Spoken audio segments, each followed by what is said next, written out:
Bila anak makcik dah ada yang sekolah, dah mula bekerja, abang dia akan tanya adik-adik dia, kau nak sambung sekolah lagi ke kau tak nak sekolah? Aku nak sambung sekolah.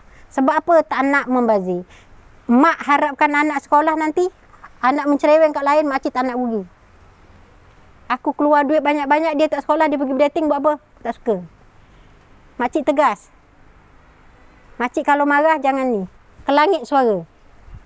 Cuma cakap dengan anak-anak, jangan ikut nasib mak. Mak tak nak korang ikut nasib mak.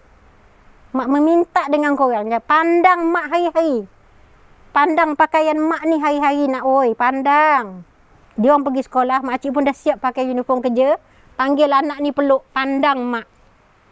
Kau nak ikut mak macam ni? Tak nak, dia katakan. Bagi pelajaran. Lelaki sijil, perempuan diploma. Tapi anak makcik alhamdulillah, dia orang dah kahwin pun, dia orang sekolah lagi sampai yang ada PhD. Anak makcik. Tapi mulut tak boleh diam. Mulut makcik bising. Memekik je, tanya jiran-jiran. Tu suara janda tu.